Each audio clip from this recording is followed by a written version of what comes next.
Hello guys, welcome to the WTS channel. आज हम आपको एक्सप्लेन करेंगे मूवी द टर्निंग। इस कहानी की शुरुआत में हमें फेयर चाइल्ड स्ट्रीट को दिखाया जाता है जो घने जंगलों के बीचों बीच होता है। और तभी हम देखते हैं कि वहाँ से एक ट्यूटर पैनिक होकर बाहर निकल रही है, यानी वो वहाँ से भागना चाहती है। खिड़की से उसे एक बच्ची देख रही होती है जिसका नाम फ्लोरा है। और इससे पहले कि वो ट्विटर यहाँ से भागती, मगर पीछे से एक आदमी आके उसे मार देता है।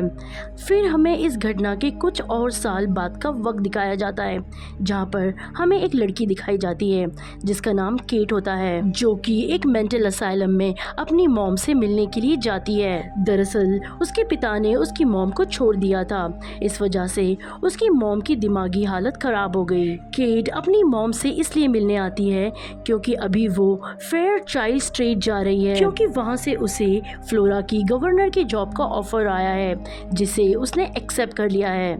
फिर वो फेयर चाइल्ड स्ट्रीट पहुंच जाती है, जहां पर उसे फ्लोरा की केयरटेकर मिलती है, जो उसे बताती है कि फ्लोरा आज तक स्टेट से बाहर नहीं गई है। केट फ्लोरा के पास जाती है, जो कि 7 साल की है।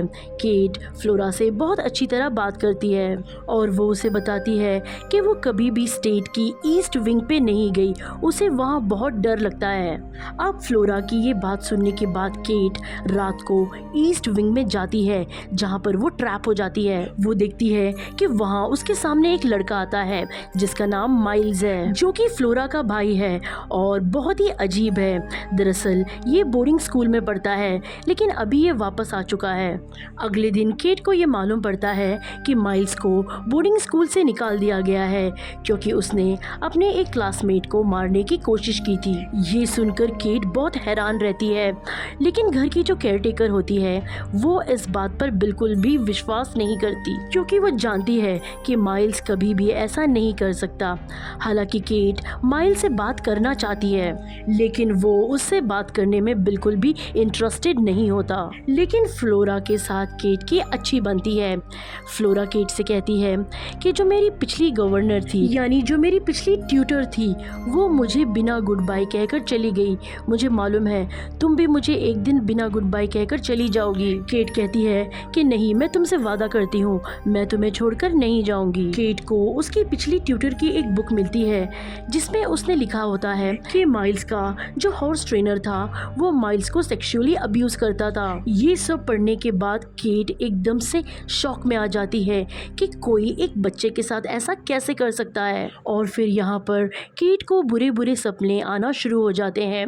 वो सपने में कई बार देखती है कि माइल्स उस पर हमला कर रहा है। और अभी केट को उस केयरटेकर से पता चलता है कि जो हॉर्स ट्रेनर था जिसका नाम पीटर था, उसने बहुत सारी शराब पी रखी थी, इसलिए वो घोड़े से गिरकर मारा गया, यानी कि उसकी मृत्यु हो चुकी है। साथ ही माइल्स का जो बिहेवियर होता है वो केट के साथ बहुत ही बुरा होता है। उसे उसका बिहेवियर बिल्कुल भी नहीं पसंद आता, इसलिए वो डिसाइड करती है कि वो इस जॉब को छोड़ देगी। लेकिन तभी उसे याद आता है कि उसने फ्लोरा से वादा किया था कि वो उसे छोड़कर कभी नहीं जाएगी, इसीलिए वो तय करती है कि उसे यहाँ पर फ्लोरा के साथ रहना होगा, क्योंकि फ्लोरा को उसकी जरूरत है। तभी केट को उसकी मॉम का एक लेटर आता है। जब वो लेटर खोलती है तभी उसमें बहुत सारी फोटोज होती है और उसमें ब्लैक स्पॉट्स भी होते हैं, लेकिन केट को इस फोटोज का कोई भी मतलब समझ में नहीं आता। और जब रात को वो अपने कमरे में अकेली होती है तब उसे ऐसे लगता है कि उसके कमरे में कोई है। तब वो देखती है तो वहाँ पर हॉर्स ट्रेनर की आत्मा होती है, जो केट को जंगल में तालाब के पास ले जाती है। और जब केट तालाब के अंदर देखती है वहाँ पर उसे हॉर्स ट्रेनर की डेड बॉडी दिखती है। फिर किसी भी तरीके से वो वापस अपने घर आती है। तभी उसे स्टेट के ईस्ट विंग से बहुत अजीब तरीके से आवाज सुनाई दे रही होती है। और फिर जब वो चेक करने ईस्ट विंग में जाती है तब उसे एक विजन आता है कि जो पिछली जो ट्विटर थी उसे हॉर्स ट्रेनर ने ही मारा था, क्योंकि वो उसे पसंद करता था। फिर हम देखते हैं कि फिर से एक बार यहाँ पर हॉर्स ट्रेनर का गोस्ट आ जाता है। वो हॉर्स ट्रेनर फिर से एक बार केट पर हमला करता है, लेकिन इससे पहले कि वो उसे नुकसान पहुँचाता, इस घर की केयरटेकर आकर केट को बचा लेती है। हालांकि केयरटेकर को ये पता था कि पिछली ट्यूटर को हॉर्स ट्रेनर ने ही मारा था।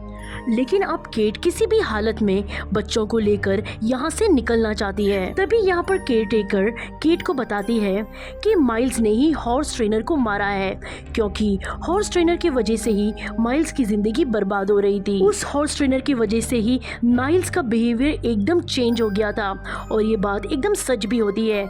माइल्स की अब जो भी हालत होती है उसी के पीछे वही हॉर्स ट्रेनर था। और इससे पहले कि केट यहाँ से निकल जाती, हॉर्स ट्रेनर का भूत आकर केयर टेकर को मार देता है। केट किसी भी तरीके से दोनों बच्चों को यहाँ से गाड़ी से लेकर निकल जाती है। माइल केट से अपने बिहेवियर के लिए माफी मांगता है। केट ने इन दोनों बच्चों को बचा लिया, लेकिन ये सच्चाई नहीं होती। कहानी वापस वही जगह पर आती है जहाँ केट की मॉम ने उसे कुछ तस्वीरें भेजी थी जिसमें कई ब्लैक स्पॉट है और इसी पॉइंट से वो सब कुछ हेलुसिनेट कर रही होती है, यानी कि वो अपनी ख्याली दुनिया में सारा का सारा मंजर देख रही होती है। मगर सच्चाई में अभी तक वो उसी पल में खड़ी है जहां उसके मॉम ने उसे फोटोज भेजे थे और वो उन फोटोज को देख रही थी। अब केट ने बहुत कुछ देख लिया होता है। वो दोनों बच्चों के पास जाती है और उनसे सब सच्चाई पूछती है। बच्चे उसे बता देते हैं कि जो भी तुमने देखा है वो सब सच है, पर सबके सामने बच्चे अपनी बात से मुकर जाते हैं। केट कुछ भी समझ नहीं पाती। तभी गलती से केट से फ्लोरा की एक डॉल टूट जाती है, जिससे माइल्स और फ्लोरा दोनों को बहुत गुस्सा आता है। केट कहती है कि मैं इसे फिक्स कर दूंगी। माइल्स कहता है कि तुम इसे कभी भी फिक्स नहीं कर सकती, और ये कहकर बच्चे वहाँ से चले जाते हैं। फिर हमें केट को दिखाया जाता है जो कि उस असाइलम में जाती है जहाँ पर उसकी मॉम है। वो देखती है कि वहाँ एक साया है, और जब वो साया उसकी तरफ देखता है तो वो चीख पड़ती है। हो सकता है कि वो साया उसकी मॉम का हो, या ये भी हो सकता है कि उस साये के चेहरे पर उसने अपने चेहरे को यानी रिफ्लेक्शन को देखा हो। और इसी के साथ ये कहानी यहीं पर खत्म हो जाती है। दरअसल ये कहानी की एक ओपन एंडिंग है जिसे हर कोई अपने नजरिए से समझ सकता है। कहानी की शुरुआत में माइल्स और फ्लोरा की जिस टीचर को मार दिया गया था उसे और किसी ने नहीं बल्कि हॉर्स ट्रेनर ने मारा था। और ये कहानी कहीं ना कहीं ये हिंट भी देती है कि वो ट्यूटर बच गई थी, जिसकी वजह से उसकी दिमागी हालत खराब हो गई थी। उसे असाइलम लाया गया और वहाँ पर उसने कई साल बिता दिए, और आज तक उसके दिल में ये गिल्ट था कि वो उन दोनों बच्चों को वहाँ से नहीं निकाल पाई, जो कि वो हमेशा से करना चाहती थी। वो उन बच्चों से बहुत क्लोज थी, सबसे ज्यादा फ्लोरा से क्लोज थी। इस कहानी की शुरुआत में हमें विंडो पर फ्लोरा को भी दिखाया जाता है, जो उस ट्विटर के जाने से बहुत ज्यादा दुखी थी, और वो ट्विटर कोई और नहीं बल्कि केट की मॉम थी जो मेंटल असाइलम में है। दरअसल केट भी उसकी इमेजिनेशन थी, वो बस बच्चों को बचाना चाहती थी, इसलिए वो अपनी इमेजिनेशन में वो सब कुछ देख रही होती है कि किस तरह दोबारा वो उसी जगह पर गई और उसने वहाँ पर बच्चों को बचाने की और उन्हें अपने साथ लाने की पूरी कोशिश की। और जब फिल्म के आखिर में उसकी चेतना वापस उसी मेंटल असाइलम में आती है, और जब वो साया देखती है जिसे वो अपनी मॉम समझ रही होती है, और तभी उस साये में केट को अपना ही चेहरा दिखता है, जिससे पता चलता है कि वो ट्यूटर और केट एक ही है, और केट उसकी सिर्फ एक इमेजिनेशन होती है, क्योंकि उसके दिल में गिल्ट था कि वो बच्चों को बचा के नहीं ला पाई, क्योंकि बच्चे वहाँ पर खुश नहीं थे, खास तौर से माइल्स जिसे हॉर्स ट्रेनर अब्यूज किया करता था। इसीलिए वो अपने दिमाग में अपने ख्याल में बार बार अलग अलग सी कहानियां बुन रही थी, जिस वजह से वो अपने गिल्ट से बाहर आ सके। तो ये थी कहानी मूवी द टर्निंग की। इस कहानी का एंड बहुत अजीब था, इसे डेड एंड भी कहा जाता है, जिसे प्रेडिक्शन करना बहुत मुश्किल था। उम्मीद करते हैं कि आपको ये कहानी पसंद आई होगी। हम फिर से एक बार फिर मिलेंगे एक नई और इंटरेस्टिंग कहानी के साथ। अगर आपको मूवी की एक्सप्लेनेशन अच्छी लगी हो तो वीडियो को लाइक या डिसलाइक जरूर कर दें, और अगर आप हमारे चैनल पर नए हैं तो प्लीज़ हमारे चैनल को सब्सक्राइब करें। Thanks for watching.